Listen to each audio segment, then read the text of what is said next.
О жизни и творчестве классиков написано уже немало книг, статей, их биографии изучаются в школах, а портреты висят на стенках. Но часто ли вы задумываетесь о образе жизни этого писателя, чью книгу вы читаете? Я думаю, не часто, а очень зря. Потому что порой факты биографии писателя очень много рассказывают нам о его личности и даже помогают подобрать ключик к пониманию его произведения. Сегодня мы заглянем с вами в письма, дневники писателей, чтобы узнать 10 интереснейших фактов, добрых, занимательных, про знаменитых писателей-классиков. Факт номер 1 будет касаться знаменитого героя сказки Джеймса Барри Питера Пэна, мальчика, который никогда не повзрослеет.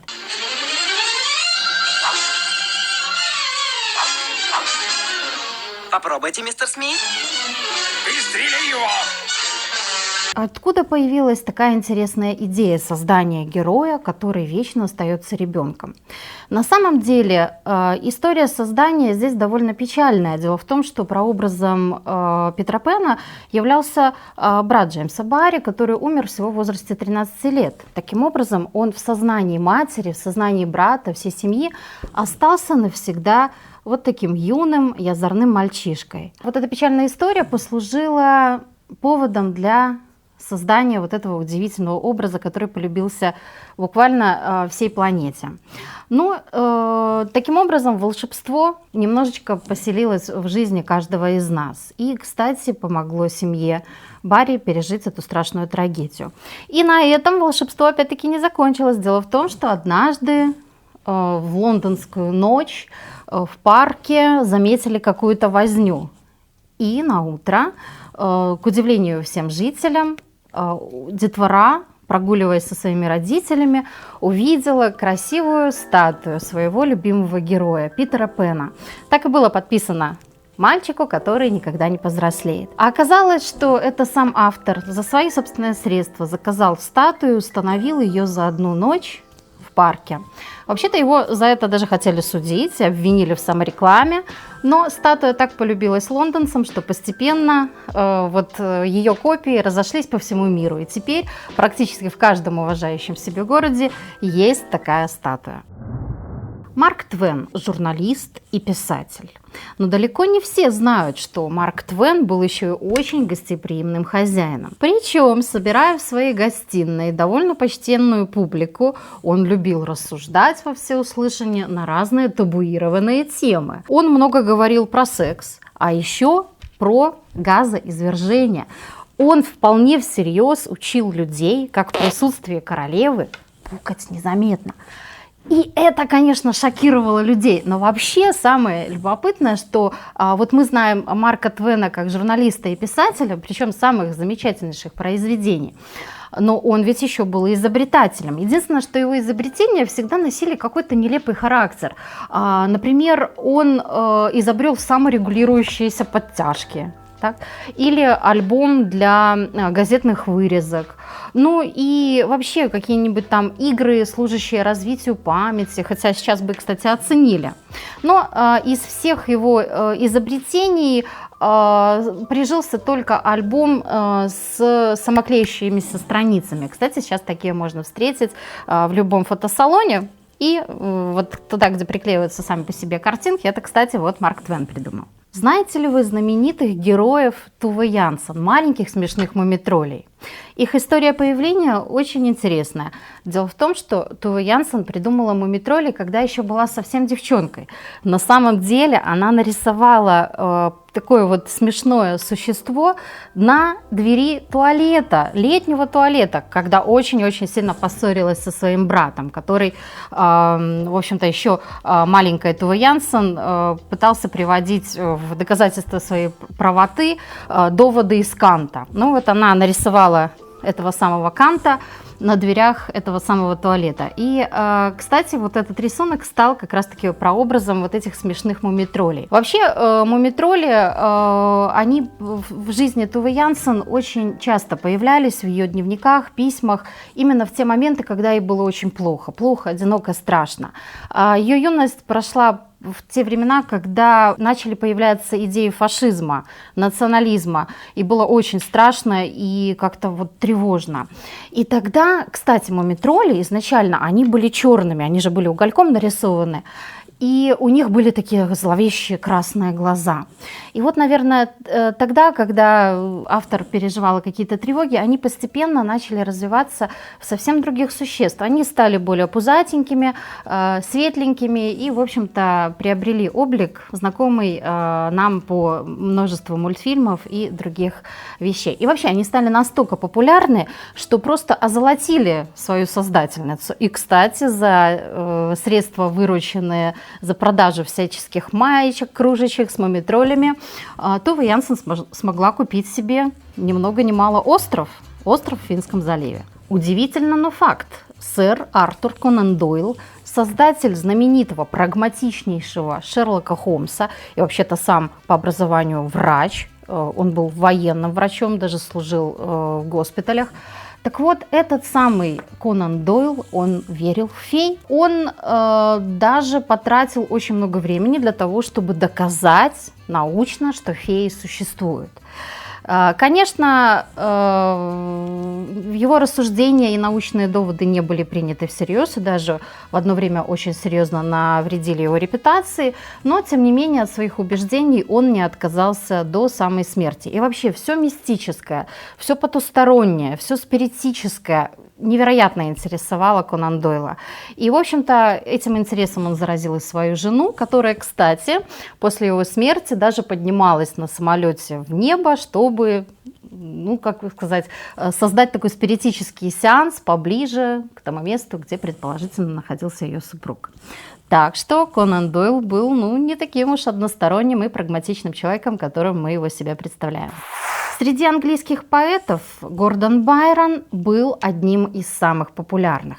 И это, кстати, довольно странно, потому что он был склонен к полноте, он хромал довольно серьезно и говорят, что был косолап. Ну и вообще, если честно, не отличался особо привлекательной внешностью, но был невероятно харизматичен. У него успех у дам был невероятный, все его даже завидовали. Но больше всего он удивлял своим эксцентричным поведением. В общем, если резюмировать, можно сказать, что он был просто первой суперзвездой мирового масштаба. И, в общем-то, его скандальное поведение, приведу пару примеров буквально из его жизни. Ну, например, выражалось так. Он очень любил животных, и когда обучался в университете, он решил завести, как вы думаете, кого? Медвежонка. А дело в том, что это была такая акция протеста против властей университета, которые, ну, очень много составляли целые билли, в которых было прописано буквально все, ну, по правилам жизни, проживания вот в этих общежитиях университетских. И было написано, что нельзя заводить кошек и собак. Ну, в общем-то, Байрон решил, что раз нельзя кошек и собак, то и ничего не написано про медведей, то, в общем-то, почему бы ему не завести? А еще у него было 4 необычных друга. Повсюду за ним следовали 4 гуся, причем они за ним ходили как на свидания, так и на общественное собрание. Так что вот таким вот был эпатажным человеком знаменитый английский поэт. Наверняка вы читали какое-нибудь произведение знаменитого Эрнеста Хемингуэя. Я думаю, что читали произведение, но не вполне себе представляете, что это был за человек. На самом деле, бывший военный, довольно брутальный и такой серьезный мужчина, военизированный, он очень любил кошек. И в своем прекрасном доме, в таком шикарном испанском стиле, он держал постоянно целую ораву котов. Причем котам было разрешено все. И, кстати, вы и сейчас можете поехать на экскурсию на виллу Хемингуэя и встретить там очень необычных обитателей. Ну, единовременно на вилле живет примерно около 50 котов, причем у них есть одна странная особенность. Практически у всех у них не 5, а 6 пальцев. Дело в том, что как-то однажды к Хемингуэю приехал приятель, он был капитан дальнего плавания, и привез ему подарок – котенка с 6 пальцами. У моряков считалось, что такие котята приносят своему хозяину удачу. И вот теперь потомки этого шестипалого кота живут на вилле Хемингуэя. Волшебная сказка, которую мы прекрасно знаем с детства, могла бы остаться неизвестной русскому читателю. Дело в том, что это произведение не публиковалось в Советском Союзе и стало известным только благодаря Волкову. Дело в том, что математик, университетский профессор решил изучить английский язык и в качестве практикума стал переводить эту сказку на русский язык. А по вечерам он рассказывал ее своим детям, и она так полюбилась им, что они стали требовать продолжения. И когда сказка закончилась, Волкову пришлось придумать свое продолжение. Таким образом и появилась известная нам сказка про чучело и про льва, у которого не хватало храбрости, и про Татошку, который верно и бесстрашно следовал за своей хозяйкой. А иначе, если бы человек не захотел учить английский язык, мы бы просто про это даже не узнали. Так что учите языки и побольше читайте иностранной литературы. Антон Павлович Чехов. Конечно, его произведения все знают, они пропитаны таким очень тонким, искрометным юмором. Но знаете ли вы, что Антон Павлович Чехов был юмористом еще и в жизни? И, в общем-то, он с удовольствием шутил и подтрунивал над своими знакомыми, и даже женой. Если мы будем подробно изучать творчество Чехова, мы увидим, что свои произведения он подписывал 50 различными псевдонимами, среди которых есть весьма даже смешные. Помимо знаменитого там Чеханте, он, например, подписывался как Василий Сволочев или там житель палаты номер 6, что-нибудь такое.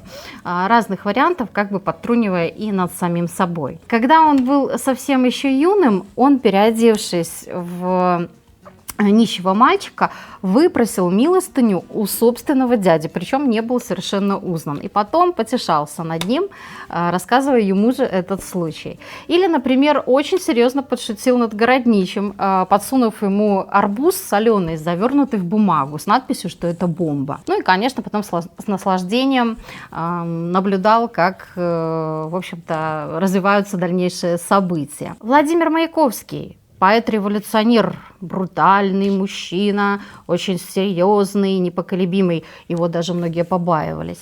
Но знаете ли вы, что когда дело касалось любви, это был нежнейший, принежнейший партнер и любовник. И, в общем-то, самое интересное, что именно Маяковский придумал первые эмодзи.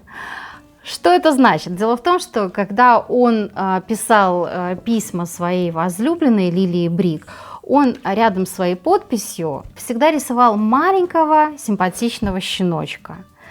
И таким образом любовные послания приобретали еще более сентиментальный и милый почерк. Иногда кажется, что Федор Михайлович Достоевский таким и родился: суровым, в общем-то, задумчивым стариком с бородой, который сел на стул и всерьез озадачился судьбами России. Но на самом деле судьба Достоевского, как и его характер, были очень интересными, неоднозначными. И одной из главных черт Достоевского была его невероятная щедрость. Эта щедрость касалась всего. Если ему в руки попадали деньги, он старался тут же облагодетельствовать всех вокруг. И, кстати, всегда подавал милостыню. Когда он выходил из дома, у него всегда в карманах была мелочь, которую он раздавал моментально во время прогулки, а прогуливался он каждый день, и все питерские нищие, они четко знали расписание прогулок Достоевского и старались подстроиться, и, кстати, подходили к нему даже по несколько раз. Но Достоевский, погруженный в свои раздумья, мог этого не заметить и подавал несколько раз одному и тому же нищему милостыню. Кстати, его вторая жена, которая, кстати, была немкой по происхождению и была очень бережлива, ей не очень нравились эти, в общем-то, особенности мужа, раздавать деньги ей не нравилось. И она, кстати, несколько раз тоже к нему подошла и попросила милостыню, и тот, не заметив, что это его собственная супруга, подал таки ей милостыню. Помимо всего, Достоевский обзавелся детьми довольно поздно и тоже души в них не чаял. И сохранились очень милые записочки, которые вы можете увидеть в музее Достоевского в Питере, где написано детским корявым почерком: «Тятенька, дай гостинцев». Эти записочки дети подсовывали под дверь Достоевскому, который работал ночами и днем, конечно, отсыпался. Чтобы не беспокоить папу, они подсовывали эти записочки под дверь. И что вы думаете, всегда непременно получали гостинцы? Если вы хотите узнать про классиков мировой и русской литературы немного больше, заходите на сайт Tutor Online и записывайтесь ко мне на курс по подготовке к ЕГЭ по литературе. Ссылку, кстати, вы найдете внизу в описании. Всем спасибо за внимание и пока!